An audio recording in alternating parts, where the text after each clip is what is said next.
The units of b can be deduced from f equals qvb sine theta. They must be the same as the units of f over qv. Therefore, they must be the same as this. Therefore, Newton per coulomb per meter, since 1 ampere is 1 coulomb per second, so we can write the units 1 Newton per ampere per meter.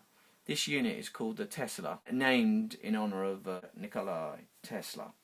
In this discussion, we assume that Q is a positive charge.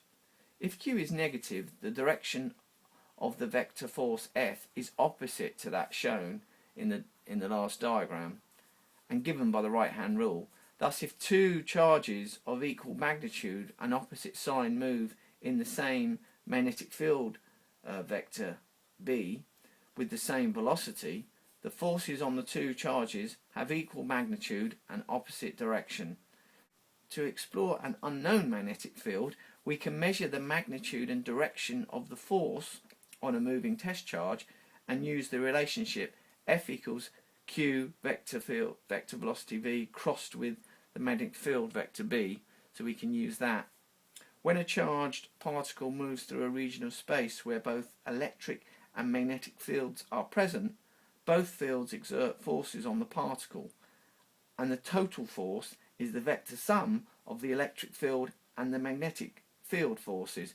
So when we're dealing with both the electrostatic force and the magnetic force, then we can write this combined equation. So that covers all the interactions of the particle in space, both the electric field force and the magnetic field force. So we can write it down in this nice compact equation. Okay, here's some problem solving strategies involving magnetic field forces. So I'm just going to read this and this. The basic difficulty is in relating the directions of the vector quantities. In evaluating V cross B, draw the two vectors with their tails together so you can visualize and draw the plane in which they lie. This also helps to identify the angle phi between the two vectors, and to avoid getting its complement or some other erroneous angle, then remember that the force vector F is always perpendicular to this plane. The direction is determined by the right hand rule. Just a quick word on the right hand rule.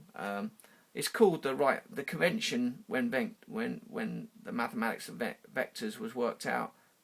There was a standard convention, and it meant that all coordinate systems like this are written down in a right-handed set. So now basically I got that round the wrong way. This is the right-handed set. So if you cross x with y, then you get the z. If you cross y with z, then you get the x. So that's why we refer to a right-handed set. And in when dealing with vectors, we're always dealing with a right-handed set. I just realised I haven't mentioned this before, but that's what we're referring to when we say a right-handed set. Because we're always dealing with a right-handed set, then it means we can use the right-hand rule for most of these calculations in vectors. Number 2, whenever possible, do the problem two ways. Do it directly from the geometric definition of the vector product, then find the components of the vectors in some convenient axis system and calculate the vector product from the components. Check both methods give the same result.